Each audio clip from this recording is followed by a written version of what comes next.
உதயநிதி ஸ்டாலின் அவர்களுக்கு என்னுடைய salute salute salute. என்றைக்காவது ஒரு நாள் உலகத்தில் இருக்கிற அரசியல் கட்சிகள் எல்லாம் ஆய்வு செய்து இப்படியெல்லாம் செய்ய முடியுமா என்று பார்த்தால் இவர் செய்திருக்கின்ற இந்த முன்முயற்சி தான் கேஸ் ஸ்டடி. சரித்திரம் சரித்திரம் சரித்திரம். கலைஞரின் பேரன் என்பதற்காக மட்டுமா? முத்துவேல் கருணாநிதி ஸ்டாலின் என்ற மகத்தான மனிதனுடைய பிள்ளை என்பதற்காக மட்டுமா? அவையெல்லாம் ரெலவென்ட் ஃபேக்டர்ஸ், தொடர்புக்குரிய காரணிகள். விளையாட்டுத்துறையை வைத்துக் கொண்டு இத்தனை சாதனைகளை செய்த ஒரு அமைச்சரை நான் இந்தியாவிலேயே பார்த்ததில்லை. இதற்காக கூட உங்களை நான் தலைவர் என்று சொல்ல எத்தனிக்க மாட்டேன். இவையெல்லாம் எல்லா அமைச்சர்களும் செய்யலாம். உங்களை எங்கே பார்க்கிறேன்? சனாதனத்திற்கு மண்டியிட மாட்டேன் என்று சொன்னீர்களே. உச்ச நீதிமன்றத்திலே ஒரு வழக்கு, இந்தியாவில் 20க்கும் மேற்பட்ட உயர் நீதிமன்றங்களில் வழக்கு. பயந்தாரா? இந்த இளைஞரணி எப்படி உருக்கொண்டு இன்றைக்கு ஆருயிர் இளவல் மாண்புமிகு உதயநிதி ஸ்டாலின் என்கின்ற அந்த இளம் தலைவரால் மிகப்பெரிய உயரத்தை சிகரத்தை எட்டி இருக்கிறது. அந்த மாநாட்டிலே உரையாற்றுகின்ற வாய்ப்பினை தலைவர் எனக்கு வழங்கியிருக்கிறார்கள். அவர்களுக்கும் துணை முதலமைச்சர் அவர்களுக்கும் என்னுடைய நன்றியை முதலில் நான் தெரிவித்துக் கொள்கின்றேன். நான் இந்தியாவில் மட்டுமல்ல உலகத்திலே தேடி பார்க்கிறேன். தமிழ்நாட்டில் 76,000 கிளைக்கழகங்கள். அந்த ஒவ்வொரு கிளைக்கழகத்திற்கும் ஒரு இளைஞரணி அமைப்பாளர், 3 துணை அமைப்பாளர், அதிலே மாத்திரம் 3 லட்சம் நிர்வாகிகள். எத்தனை பேர் உறுப்பினர் என்பதல்ல, ஒவ்வொரு கிளைக்கும் சேர்த்து தமிழ்நாட்டில் 3,04,000 பேர் இளைஞரனுடைய நிர்வாகிகள் இருக்கிறார்கள். 68,000 வாக்குச்சாவடிகள் இருக்கிறது. 68,000 வாக்குச்சாவடிக்கும் பாக முகவர்கள் இளைஞரனின் சார்பில் இருக்கிறார்கள். சென்னை போன்ற பெருநகரங்களில் பாகத்தினுடைய பகுதி கழகத்தினுடைய நிர்வாகிகள் அவர்கள் ஒரு 2 லட்சம் பேர். ஆக ஏறத்தாழ 5 லட்சம் பேரை கிளைக்கழகம் தொடங்கி தலைமை கழகம் வரை நிர்வாகிகளாக இளைஞனுக்கு பெற்றிருக்கிற ஒரு இயக்கம் இந்தியாவில் அல்ல உலகத்திலேயே உண்டென்றால் அது திராவிட முன்னேற்ற கழகம். அந்த பெருமையை செய்து காட்டிய மகத்தான ஒரு இளம் தலைவனாக ஆருயிர் இளவல் தம்பி உதயநிதி ஸ்டாலின் அவர்களை நான் பார்க்கிறேன். அவரை நான் பாராட்டுகிறேன், வணங்குகிறேன். அதுவும் சாதாரணமா? இப்போ போட்டு காட்டினார்களே, மாவட்ட அமைப்பாளர்களை துணை அமைப்பாளர்களை நேர்காணல் செய்து அதற்கு கீழே இருக்கிற நிர்வாகிகளை தொலைபேசியிலே சந்தித்து பேசி அப்படியெல்லாம் கொண்டு வந்திருக்கிறார்கள். நான் எண்ணி பார்க்கிறேன் வரலாற்றை. 1993ஆம் ஆண்டு இந்த இயக்கத்திற்கு ஒரு சோதனை வந்த நேரத்தில் தஞ்சையிலே பொதுக்குழுவை அண்ணன் கோசிமணி அவர்கள் கூட்டி இந்த இயக்கம்தான் உண்மையான திராவிட முன்னேற்ற கழகம் என்பதை தேர்தல் ஆணையத்திலே நிரூபிப்பதற்காக ஆவணங்களை எல்லாம் பொதுக்குழு ஆவணங்களை எல்லாம் கொண்டு போய் சேர்த்த நேரத்தில் அன்றைக்கு ஆணையத்தினுடைய தலைவராக இருந்த TN சேஷன் சொன்னார், democratically structured only party in India DMK. இப்படி ஒரு தேர்தல் அமைப்பு முறையை, இப்படி ஒரு கட்டுமானத்தை, ஜனநாயகத்தை நான் வேறு எந்த அரசியல் கட்சியிலேயும் காணவில்லை என்று 93 சொன்னார்.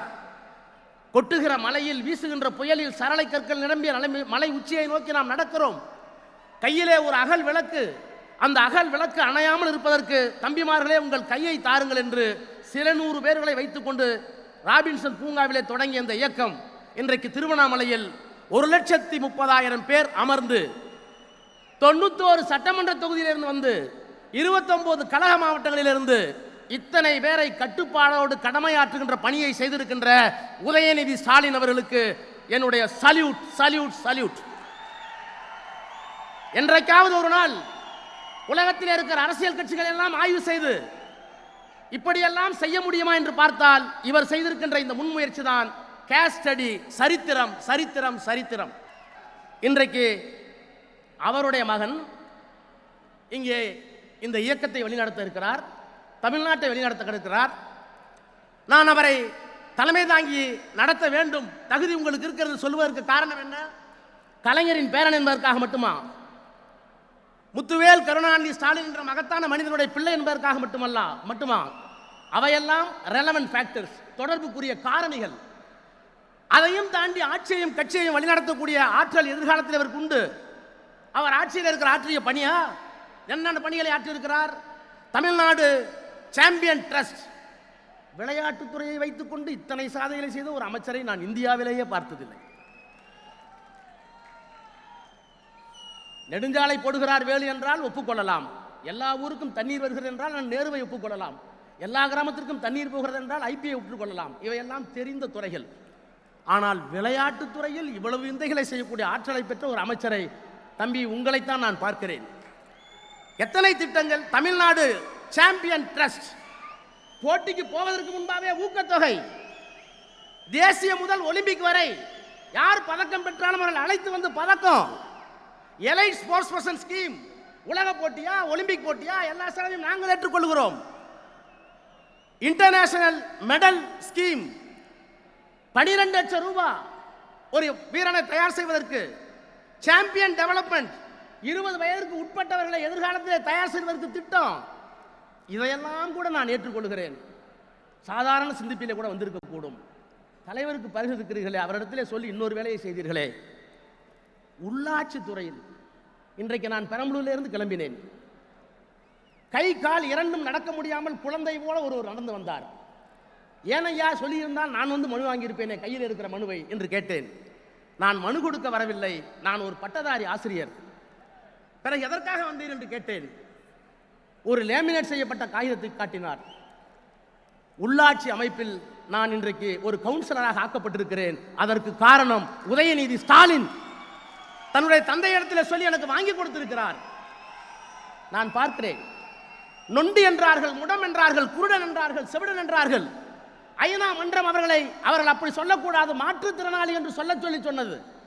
ஐநா சொன்ன அந்த கட்டளையை தமிழ்நாட்டில் இருக்கிற எந்த முதலமைச்சரும் பார்க்கவில்லை, கேட்கவில்லை, நிறைவேற்றவில்லை. ஆனால் கலைஞர் என்ற மகத்தான மனிதர் தான் இந்தியாவில் அவர்களை மாற்றுத்திறனாளி என்று அழைத்தது மட்டுமல்ல, அவர்களுக்கு ஒரு தனி துறையை உருவாக்கினார். அவருடைய பேரன் இன்றைக்கு உள்ளாட்சி அமைப்புகளில் தேர்தல் இல்லாமல் மாற்றுத்திறனாளி ஒரு உள்ளே போகிறார். இப்போது சொல்லுங்கள், கலைஞருக்கு, மாண்புமிகு முதலமைச்சருக்கு அவர் ரத்தத்திற்கு மட்டுமா வாரிசு? இல்லை, அவர்கள் கொண்டிருக்கிற லட்சியத்திற்கு வாரிசு. இத்தனையும் செய்திருக்கிறார் ஆட்சியில். இதற்காக கூட உங்களை நான் தலைவர் என்று சொல்ல எத்தனிக்க மாட்டேன். இவையெல்லாம் எல்லா அமைச்சர்களும் செய்யலாம். உங்களை எங்கே பார்க்கிறேன்? சனாதனத்திற்கு மண்டியிட மாட்டேன் என்று சொன்னீர்களே. உச்ச நீதிமன்றத்திலே ஒரு வழக்கு, இந்தியாவில் 20க்கும் மேற்பட்ட உயர் நீதிமன்றங்களில் வழக்கு. பயந்தாரா? என்ன செய்ய போகிறோம் என்று திகைத்தாரா? சிறை என்றால், சிலுவை என்றால் தூக்கி திரும்பதற்கு எத்தனை பேருக்கு முடியும்? எதிர்த்து நின்றார். மண்டியிட மாட்டேன், கொள்கையோடு இருப்பேன். அந்த தலைவா, அதற்காக உன்னை நான் நிற்கிறேன். 2.66 கோடிக்கும் அதிகமான மக்களின் உள்ளங்களை வென்ற தந்தி டிவியின் டிஜிட்டல் தளங்கள், 1.25 கோடி யூடியூப் சப்ஸ்கிரைபர்ஸ், 47 லட்சம் ஃபேஸ்புக் ஃபாலோவர்ஸ், 25 லட்சம் இன்ஸ்டாகிராம் ஃபாலோவர்ஸ், 23 லட்சம் எக்ஸ் ஃபாலோவர்ஸ், 11 லட்சம் தந்தி ஆப் டவுன்லோட்ஸ், 35 லட்சம் வெப்சைட் மந்த்லி ஆக்டிவ் யூசர்ஸ். அசுரபலம் கொண்ட எங்கள் டிஜிட்டல் கரங்களில் உங்கள் விளம்பரங்களை சேர்க்க வாட்ஸ்அப் பண்ணுங்க 8939888378. Email advt@dttv.in.